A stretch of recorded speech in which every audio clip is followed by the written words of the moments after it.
From my earliest memories, I knew I was a disappointment. My parents never said it outright, but they didn't have to. Their expressions told me enough, especially after my sister Kate arrived 3 years later. I was Jenna, their firstborn daughter, and I would never quite measure up to their hopes for a son. I once overheard my mom telling my dad, maybe the next one will be a boy, after Kate's birth. But due to complications, there wasn't going to be a next one. Their dream of having a son faded, and they shifted their hope toward the possibility of grandsons someday. Growing up, I watched Kate charm her parents effortlessly. She had a knack for it, flashing those big brown eyes to get whatever she wanted, while I learned to rely on myself. I knew I had everything I needed: clothes, food, a roof over my head, and an education. But emotional warmth was always scarce, at least for me. I gradually accepted this, building my own sense of self-reliance. In high school, I announced over dinner, "I'm going to study economics." Mom and Dad exchanged glances. "Are you sure, honey?" Mom asked hesitantly. "What about something more suitable for a young lady, like teaching or nursing?" Despite their objections, I held firm, already having secured a partial scholarship to State University. My resolve only seemed to confirm their disappointment, and as usual, they barely hid it. Meanwhile, Kate's announcement that she wanted to study psychology was met with immediate enthusiasm. "You've always been so good with people," Mom beamed. I'd learned long ago that their approval wasn't something I'd win, so I focused on my future, looking forward to the independence college would bring. During my sophomore year, I met James, a senior in the economics department. We literally bumped into each other in the library, where he noticed me from class. "You're the one always asking the smart questions," he said, smiling as he picked up my fallen textbook. Surprised to be noticed in a positive way, I accepted his invitation for coffee. That coffee date turned into dinners, movie nights, and eventually a relationship that made me feel truly seen and appreciated. After he graduated, James landed a job at Anderson Consulting. He waited for me to finish my degree, and once I did, we moved in together. During his first visit to my parents' house, they immediately warmed up to him, doting on him and hanging on to his every word. I couldn't help but notice the stark difference in their reaction to him compared to me. They finally had the son they always wanted, if only through marriage. A year later, James proposed, and I accepted without hesitation. Despite my parents pushing for an elaborate wedding, we chose a small, intimate ceremony that felt right for us. Afterward, the questions about starting a family began almost immediately. I repeatedly explained that we wanted to save for a house first, to be financially stable. 2 years later, we bought our first home. It was modest, but it was ours. And just 3 months later, Kate announced she was pregnant. Her boyfriend Mark left as soon as she started showing, but my parents rallied around her, transforming their house into a nursery and preparing to help raise their first grandchild, Emily. My parents adored Emily, and watching them fawn over her only increased the pressure on James and me to start our own family. James was wonderful with Emily, and seeing him play with her made my heart ache with a new desire for children. We started trying, but month after month, nothing happened. After a year, my mom urged me to see a doctor, even forwarding me contacts for fertility specialists. I finally made an appointment, with James by my side. When the doctor confirmed that I was infertile, the words hit me like a blow. James was supportive, suggesting adoption or treatments, but the news weighed heavily on me. At our next family dinner, I decided to confront it head-on. Taking a deep breath, I spoke up. "Mom, Dad, I need to tell you something. I can't have children. I'm infertile." The silence that followed was deafening. My mother's face twisted with disgust. "Infertile," she spat as though the word was poisonous. "What kind of woman can't do the one thing she's meant to do?" My father wouldn't even look at me. "An empty vessel," he muttered. "Just a barren flower." My sister Kate smirked, bouncing her daughter Emily on her knee. "Guess we know who the real woman in the family is." Desperate, I looked at my husband James for support, but he just stared at his plate. Tears burned hotly in my eyes, and I pushed back from the table, running out of the house, ignoring their calls. After that night, I couldn't bring myself to go back, though James continued visiting. He'd come home full of stories. "Emily learned a new song today," he'd say. "You should have seen her dancing around the living room." Or, "Kate made this amazing lasagna." Each word felt like a knife to my heart. Lying awake at night, listening to James breathe beside me, I wondered if he resented me. The guilt gnawed at me every time he returned from another visit to my parents' house, his eyes wistful after spending time with Emily. It was a regular Tuesday when my world fell apart. I came home early with takeout, James's favorite, but the house was empty and dark. His car wasn't in the driveway. A bad feeling twisted in my stomach, and when I called his cell, it went straight to voicemail. Then my phone buzzed. A notification from Instagram. Kate had posted a new photo. I almost ignored it but clicked anyway. My stomach dropped as the image loaded. James on my parents' couch, with Emily in his lap and Kate pressed against his side, all three grinning. The caption read, "Family time with my favorite people." My hands shook as I grabbed my keys and drove to my parents' house, my mind racing. The driveway was full, Mom's car, Dad's truck, and James's setting. The front door was unlocked, and as I slipped inside, my heart pounded in my chest. Voices drifted from the living room. "James, you know we already think of you as a son," my mother was saying. "You deserve to be happy. And you've been so wonderful with Emily," my father added. "And Kate, she's young, fertile. You could have more children together. Why stay trapped in a marriage with?" Mom's voice dropped, but I still heard the disgust.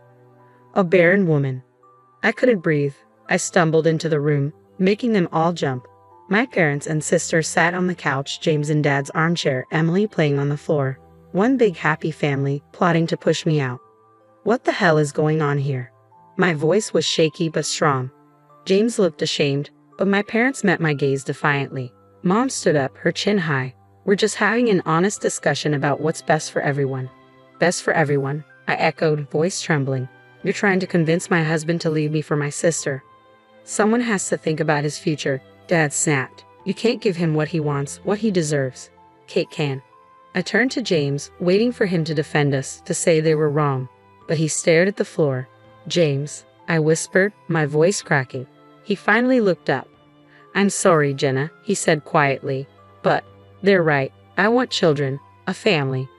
And I've developed feelings for Kate." Kate smirked, resting her hand on James's arm. "Get out," she sneered. "You don't belong here anymore. This is my family now." I stared at each of their faces. My father's stern disapproval, my mother's cold satisfaction, Kate's triumphant smile, and James's guilty avoidance. 4 years of marriage, a lifetime of family ties shattered. Without another word, I turned and left. The divorce was quick and cold. We split everything down the middle, and I moved into a small apartment across town, throwing myself into my work, trying to forget. But social media had other plans. One morning, my coworker gasped at her phone. "Oh my God, Jenna, I'm so sorry. I forgot to unfollow your sister." She tried to hide her screen, but I'd already seen it. Kate in a massive white dress, James in a tux, my parents beaming beside them. "It's fine," I said, even though it wasn't. A year later, another announcement popped up. "Welcome, baby Rose." My replacement had provided the daughter they'd always wanted, giving James his perfect little family. I deleted all my social media accounts that day. Life, however, has a funny way of surprising you. I was grocery shopping one Saturday when my cart collided with someone else's. "I'm so sorry," a deep voice said. I looked up into the kindest brown eyes I'd ever seen. "I'm Michael," he introduced himself, helping me gather my items. "Can I buy you a coffee to apologize?" One coffee turned into dinner, then dating, and suddenly, I was falling in love again. This time, I was honest from the start. 6 months into our relationship, one quiet evening, I took a deep breath. "I need to tell you something." I had come to terms with the fact that I couldn't have children. I was infertile. When I told Michael, he took my hands, his eyes full of love. "Jenna, I love you. If we want kids someday, we'll adopt, or we won't. I just want you." We married in a small, intimate ceremony at the courthouse with just a few close friends. No family drama, no extravagant expectations, just love. A year into our marriage, I began feeling strange, waking up nauseous and getting dizzy at odd times. Michael insisted I see a doctor. "Mrs. Chen," the doctor said, looking at my test results, "Congratulations, you're pregnant." I stared at her. "That's impossible. I'm infertile. I have the tests to prove it." She smiled kindly. "The human body is mysterious. Sometimes, despite all odds, pregnancy happens, even in cases diagnosed as infertility. It's rare, but it happens." Michael and I cried together that night, tears of joy, disbelief, and hope. I kept the news from my family. They had lost the right to share in my happiness long ago. 9 months later, I held my son, a perfect 7 pounds, 6 ounces. We named him Alexander, defender of mankind. Looking at his tiny face, I felt nothing but pure love. No bitterness, no regret, no anger. Life settled into a beautiful rhythm. Alexander grew, and Michael was a perfect father. We rarely ate out, savoring family dinners at home. But one evening, when Michael got a promotion, we decided to celebrate at a downtown French restaurant, Lamb Zone. That's when I saw her, Kate, my sister, in a corner booth, wrapped in the arms of a man who was definitely not her husband. She was caressing his hair, kissing him deeply, oblivious to the world around her. My hand shook as I discreetly snapped a few photos. "Jenna," Michael said, touching my arm, "you look pale. Are you okay?" I showed him the photos. "That's Kate with someone who isn't her husband." Michael's jaw tightened. He knew our history, how Kate and her husband James had hurt me deeply. "Are you going to send those to him?" he asked gently. I hovered over the send button. One click, and I could turn their world upside down just as they'd done to mine. But I finally saved the photos to a secure folder. No, I'm better than that. A year passed, and Alexander was blossoming with Michael's kind eyes and my stubborn chin. One day, while visiting a friend in my old neighborhood, we decided to take Alexander to a nearby park. As we rounded a corner, we ran into them, my parents, Kate, and James. They saw us, and their faces turned cold as if they wanted to pretend we were strangers. But then they noticed Alexander, who was babbling about the toy truck he'd brought to the park. Mom stopped dead in her tracks. Who is this?" she asked. "This is my son, Alexander," I replied calmly. Kate let out a laugh. "Oh, please, we all know you can't have children. What agency did you adopt him from?" I held her gaze, savoring the moment. "I gave birth to him 3 years ago. No adoption agency involved." "That's impossible," Mom sputtered. "The doctors were wrong," I said evenly. "Sometimes, rare as it is, things happen." My dad's eyes filled with emotion. "A grandson? We have a grandson." They moved toward Alexander, arms outstretched, but I stepped protectively in front of him. "No," I said firmly. "You don't get to claim him as your grandson. You threw me away. You lost that privilege." Kate's face turned red. She couldn't bear the shift in attention. "Get over yourself, Jenna," she snapped. "So, you managed to pop out one kid. Big deal. I still won. I have your husband, a real family, 2 beautiful daughters. Face it, you'll never be as good as me." My hand slipped to my phone. "Speaking of family, Kate, why don't you tell everyone about your friend from work?" James's face paled. "What is she talking about, Kate?" I pulled up the photos from the restaurant and held out my phone. "Here's your loving wife, dining with her friend. Most people don't kiss their friends like that." James' expression turned furious as he took the phone.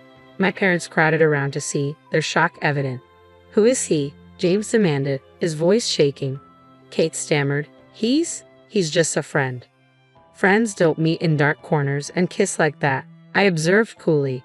"And they certainly don't have intimate dinners while their spouses are at home with the kids." The truth spilled out, and the scene devolved into chaos. Kate and James began shouting, my parents standing there in stunned silence. I took Alexander's hand. "Come on, sweetheart," I said softly. "Let's go home." We left them in the parking lot, their lives unraveling as my son chattered happily about the park. A month later, word reached me through the community grapevine. James had done his own tests after learning of Kate's infidelity.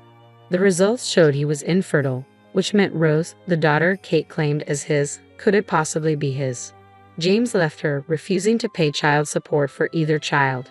Kate moved back in with our parents, her life in ruins. They all tried to reach out to me, calls, emails, even showing up at our door. But I had moved on. "Please, Jenna," Mom begged through the door. "We made a terrible mistake. Let us be part of Alexander's life. He's our only grandson."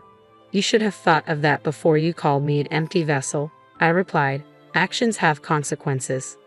Michael wrapped his arms around me later that night. "Family isn't about DNA," he said softly, watching Alexander play on the floor. "It's about love, respect, and loyalty. They showed you none of those things." He was right. My family was here, in this little home filled with laughter and joy, with my miracle son and my husband who loved me, whether I could have children or not. I had everything I needed. Sometimes, the family you're born into isn't the family you're meant to have. Sometimes, you have to build your own, with people who choose you back. I chose Michael, and he chose me. We chose Alexander, and he chose us back with every smile, every word, and every step. That's what real family is. And I wouldn't trade it for anything.